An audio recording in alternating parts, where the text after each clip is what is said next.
ቸርነት ምሕረት ከበዛልኝ ለስም ውዳሴ ቅን ያለኝ ክብሬና ሞገሴ አንተ ጌታ ተመስገን ተመስገን ጠዋትና ማታ ተመስገን ጠዋትና ማታ። ቃሌን ሰምቶ ደግሞ የማይተገብረው ሰው በአሸዋ ላይ እምነቱን የሚመሰረት ሰው ነው። ፈተና መቋቋም የማይችል ችግር መቋቋም የማይችል ወደ ሕይወቱ የሚመጡ ልዩ ልዩ ሁኔታዎችን እንዳመጣጣቸው ማስተናገድ የማይችል ሰነፍ ሰው ይሆናል። ምክንያቱም እንደ ቃል እግዚአብሔር ወይም እንደ እግዚአብሔር ሐሳብ መኖር የማይችል ሰው ስለሆነ የእግዚአብሔርን ቃል መስማት ብቻ፣ ከንፈር መምጠጥ ብቻ፣ ራስን መወዝወዝ ብቻ ብዙዎቻችን በእንዲህ አይነት ሁኔታ ውስጥ ነው ያለ ነው። ቃሉን ተግባራዊ የማድረግ ልምዳችን አናሳ ነው። ስለዚህ ግን መድኃኒታችን ኢየሱስ ክርስቶስ ቃሌን ሰምቶ የማይተገብር ሰው በአሸዋ ላይ እምነቱን ያነጸ ሰው ነው ብሏል። ቃሉን ሰምተን ተግባራዊ ልናደርግ ያስፈልጋል። ከባድ አይደለም። መድኃኒታችን ኢየሱስ ክርስቶስ እናንተ ሸክማችሁ የከበደ ወደ እኔ ኑ እኔ አሳርፋችኋለሁ ያለ። የዓለም ሸክም የተጫነባችሁ ሰዎች፣ ዓለም ከባድ የሆነ ሸክም ያሸከመቻችሁ ሰዎች፣ ከዓለም ሸክም የተነሳ የተጨነቃችሁ ሰዎች ወደ እኔ ኑ እኔም አሳርፋችኋለሁ አለ። የሚያሳርፈው እሱ ነው። የዓለምን ሸክም ከኛ ላይ የሚያወርደው እሱ ነው። ያስጨነቀንን ያጎበጠንን ጎንበስ ብለን እንድንሄድ ቀና እንዳንል ያደረገን ሸክማችንን የሚያራግፍልን እሱ ነው። ቀና ብለን እንድንሄድ የሚያደርግ እሱ ነው። ስለዚህ ወደ እርሱ መቅረብ ያስፈልጋል። ሸክማችን እንዲቀል ወደ እርሱ መቅረብ ያስፈልጋል። እርሱ የዓለምን ሸክም ከኛ ካራገፈ በኋላ የእሱን ሸክም ያሸክመናል። ቀንበሬ ልዝብ ነው አለ፣ ሸክሜም ቀላል ነው፣ ያንን ትሸከማላችኋል። ይህ ያስጎነበሳችሁን የዓለምን ሸክም እኔ አወርደዋለሁ አለ። ከዚያ በኋላ የኔን ቀላል የሆነውን የማይከብደውን ቀንበሬን አሸክማችኋለሁ ብሏል። የእሱን ቀንበር ልንሸከም ያስፈልጋል። ትከሻችን ግን በዓለም ቀንበር ጎብጧል። ትከሻችን የዓለም ቀንበር እንዲጎብጥ አድርጎታል። ከልባችን ደግሞ ወደ እርሱ መቅረብ አልቻለም። ለዚህ ነው ማረፍ ያልቻለው። ለዚህ ነው ሸክም አልቀልልን ያለው። ለዚህ ነው በላያችን የተጫነው ሸክም ከላያችን አልወርድ ያለው። ከልባችን ወደ እግዚአብሔር መቅረብ ስላልቻለ። ውስጣችን ብዙ አይነት ሀሳብ አለ። ውስጣችን ቂም የያዝን ሰዎች አለን። ውስጣችን ጥላቻ የያዝን ሰዎች አለን። ውስጣችን ጎጠኝነት ያለብን ሰዎች አለን። በእንዲህ አይነት ሁኔታ መጥተን የሚቀል ሸክም የለም። እነዚህን ነገሮች ጥሎ ወደ እግዚአብሔር መቅረብ ያስፈልጋል። ያን ጊዜ እሱ ከዓለም ሸክም ያሳርፈናል። የእርሱን ቀላል የሆነውን የእርሱን ልዝብ የሆነውን ሸክም ቀንበር በላያችን ላይ ይጭናል። ከባድ አይደለም። እኛ ስለ መንፈሳዊ ሕይወት ሲነገር፣ እኛ ስለ ክርስትና ሲነገር፣ በተለይ ደግሞ ስለ ተግባራዊ ክርስትና ሲነገር አእምሯችን ይጨነቃል። ምክንያቱም ብዙ ጊዜ ስለ መመነን የምናስበው እኛ ይህንን ዓለም ጥሎ ወደ ገዳም ስለ መግባት ነው የምናስበው። ክርስትና ማለት ያ ብቻ ነው የሚመስለን። እንደዚህ አይደለም። እንደዚህ አይደለም። እንደ እግዚአብሔር ሐሳብ መኖር ማለት ያ ብቻ አይደለም። በፍቅር መኖር ማለት ነው። የይቅርታ ልብ መያዝ ማለት ነው። የንስሐ ሕይወት እንዲኖረን መትጋት ማለት ነው። ወደ ሥጋው ደግሞ መቅረብ ማለት ነው። ወደ እግዚአብሔር ቤት በክብረ በዓል ብቻ ከመምጣት ራስን መለወጥ ማለት ነው። ወደ እግዚአብሔር ቤት እንዲህ ባሉ ታላላቅ ጉባኤዎች ብቻ ከመምጣት ራስን ማሻሻል ነው። የትናንትናው ማንነታችንና የዛሬው ማንነታችን አንድ ከሆነ ክርስትናችን ላይ ችግር አለ ማለት ነው። ትናንትና የነበረን ማንነት ከሆነ ዛሬም ያለን፣ በሕይወታችን ላይ ምንም ነገር ካልጨመረ፣ በክርስትናችን ላይ የተጨመረ ነገር ከሌለ ክርስትናችን አደጋ ውስጥ ነው ያለው። ትናንትና መመላለስ ብቻ ሆኖ ዛሬም እየተመላለስ ከሆነ ዋጋ የለውም። ትናንት የንስሐ ሕይወት ያልነበረን ሰዎች ዛሬ የንስሐ ሕይወት ካልያዝን ዋጋ የለውም። ትናንትና ሥጋ ወደሙ የመቀበል ሕይወት ያልነበረን ሰዎች ዛሬ ወደ ሥጋ ወደሙ መቅረብ ካልቻል ዋጋ የለውም። እንዲህ አይነት መንፈሳዊ ጉባኤዎች የሚዘጋጁት እኛ እንድንለወጥባቸው፣ ሰምተን ተሰብስበን እልል ብለን ጧፍ አብርተን እንድንሄድ ብቻ አይደለም። በእያንዳንዱ ጉባኤ አንድ ነገር ማትረፍ ያስፈልጋል። በእያንዳንዱ ጉባኤ አንድ ነገር ለሕይወታችን መያዝ ያስፈልጋል ማለት ነው። እንዲህ ካልሆነ በስተቀር እያንዳንዱ ድካማችን በከንቱ የሚቀር ይሆናል። እንዲሁ በመመላለስ እንቀራለን። ስለዚህ የእግዚአብሔር ቃል ስንሰማ ተግባራዊ ለማድረግ መሆን አለበት። በሕይወታችን ለመኖር መሆን አለበት። የእግዚአብሔር ቃል ስንሰማ ልንለወጥበት መሆን መቻል አለበት። ያ ካልሆነ ግን ዋጋ የለውም። ወደ ቤተክርስቲያን መመላለሱ ብቻ ዋጋ የለውም። ቤተክርስቲያንን ልንጠቀምባት ያስፈልጋል። ዛሬ ብዙዎች በቤተክርስቲያን ይህንን ያህል ዓመት ኖሬያለሁ፣ ይህንን ያህል ዓመት በክህነት አገልግያለሁ፣ ይህንን ያህል ዓመት ዘምሬያለሁ የሚሉ ሰዎች አሉ። ዛሬ ግን በስህተት ጎዳና ያሉ። ምክንያቱ ምንድን ነው ካላችሁ፣ ቤተክርስቲያንን ሳይረዷት፣ ጆሮ ሳይሰጧት፣ ልባቸውን ሳይሰጡ አካላቸው ብቻ እየተመላለሰ የነበሩ ሰዎች ናቸው። ልባቸውን ያልሰጡ ሰዎች ነበሩ። ስለዚህ ወደ ስህተት ጎዳና ገብተዋል። ቤተክርስቲያን በትክክል ለተጠቀመባት ሰው ጥበበኛ ታደርጋለች። ቤተክርስቲያን በትክክል ለተጠቀመባት ሰው ብልህ ታደርጋለች፣ አስተዋይ ታደርጋለች። ጥበበኛ የምታደርገውን ቤተክርስቲያን በትክክል ልንጠቀምባት ያስፈልጋል። ቤተክርስቲያን እንዴት አድርጋ ብልህና ጥበበኛ እንደምታደርግ አንድ ምሳሌ ነግራችሁና ትምህርቴን አጠቃልላለሁ። በቤተክርስቲያን ውስጥ በሰንበት ትምህርት ቤት የምታገለግል ወይም የምትማር አንዲት ታዳጊ ብላቴና ነበረች። ይቺ ብላቴና ታዳጊ ከሰንበት ትምህርት ቤቱ አገልግሎት በተጨማሪ ዘመናዊ ትምህርት ትማራለች። ታዲያ እዚያ ዘመናዊ ትምህርት በምትማርበት የትምህርት ስፍራ መምህራቸው አንድ ጥያቄ ጠየቀቻቸው። የምትጠይቀዋ መምህርት ደግሞ አጋጣሚ ሆኖ መናፍቅ ናት። ከቃሉ ጋር ናችሁ? ይሰማችኋል አይደል? እስቲ ልብላችሁ እግዚአብሔርን አመስግኑ። እየሰማችሁ ነው ማለት ነው። እቺ ሕፃን ብላቴና በትምህርት ቦታ ላይ ጥያቄ ተጠየቁ። የምትጠይቀዋ መምህርት ደግሞ መናፍቅ ናት እና ጥያቄው ምን የሚል ነበረ? በዓለማችን ላይ ግዙፉ ፍጥረት ምንድን ነው የሚል ጥያቄ። በዓለማችን ላይ ትልቁ ፍጥረት ምንድን ነው የሚል ጥያቄ መምህሯ ጠየቀች። እቺ ብላቴና ሕፃን ወደ አእምሮዋ መለስ ብላ ስታስብ በቤተ ክርስቲያን የተማረችው አንድ ታሪክ ትዝ አላት። ዮናስ የተባለ ነቢይ 3 መዓልትና 3 ሌሊት በምን ሆድ ውስጥ ነው ያደረው? በምን ሆድ ውስጥ ነው? አቤት፣ በአሳ ነባሪ ሆድ። ይህ ትዝ አላትና ዮናስን ያህል ሰው ውጦ 3 መዓልት 3 ሌሊት ማሳደር ከቻለ ግዙፉ አሳ ነባሪ ነው ብላ አሰበችና እጇን አወጣች። እድል ሲሰጣት በምድራችን ላይ ግዙፉ ፍጥረት አሳ ነባሪ ነው አለች። መምህሯ ተደነቀች በዚህ ነገር። እንዴት አወቀችው አለች። በምን አወቅሽው ብላ ጠየቀቻት። ስትጠይቃት ይቺ ሕፃን አይ በቤተ ክርስቲያን በሰንበት ትምህርት ቤት ስማር እንዲህ ያለ ታሪክ ተምሬ ነበረ። ስለዚህ በዚህ ታሪክ አማካኝነት ትልቁ ግዙፉ ፍጥረት አሳ ነባሪ መሆኑን አወቅኳለች። ገና ቤተ ክርስቲያን የሚለውን ስም ስትጠራ መምህሯ ተናደደች። ምክንያቱም መናፍቅ ናት ብያቸዋለሁ። ተበሳጨችና መቆጣት ጀመረች። እየተቆጣች ትጠይቃታለች። ልጅቱ ደግሞ ተረጋግታ ትመልሳለች። ዮናስ ማን ነው አለቻት። ዮናስማ የእግዚአብሔር ነቢይ ነው ትላለች እቺ ብላቴና። ልብ ብላችሁ ተከታተሉ። ዮናስማ የእግዚአብሔር ነቢይ ነው አለች እቺ ብላቴና። የት ነው ያለው አለቻት መምህሯ። ያለው በገነት ነው አለች።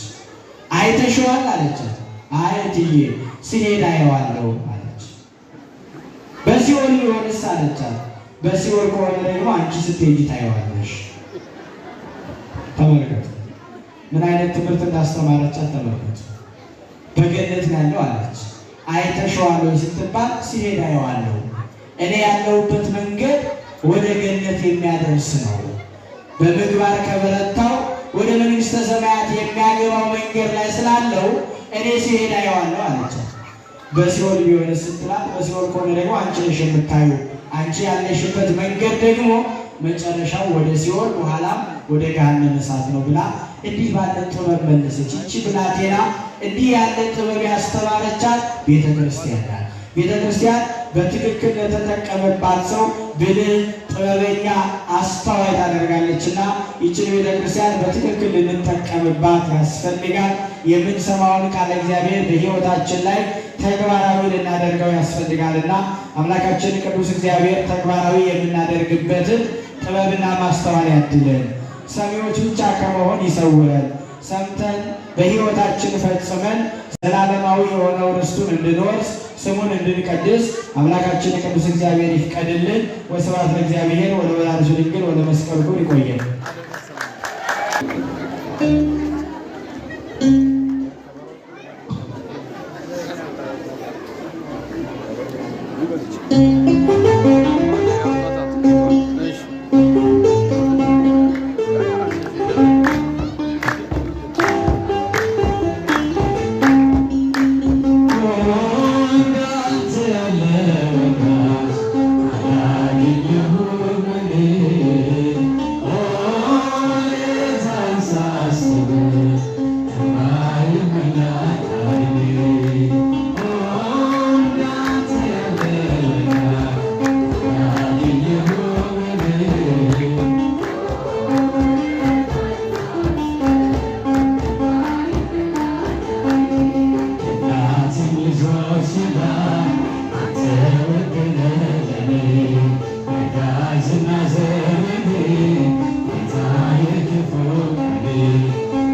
ይደሰታል እንጂ መንፈሴ በአምላኬ በምስጋና ሳድር ዘወትር ተንበርክኬ አትራፍቶልኛል ዓለም ይባርካል በማይሰልል ስሬ ቅዱስን አድርገው ዘምሬ ዘርዝሬ ሰላም ለኪ እያለ ሰላም ለኪ እያለ አለና ወቅቱ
Yeah.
ይቆማሉ ከፊቱ ይቆማሉ ከፊቱ አገልጋዮቹ ይቆማሉ ከፊቱ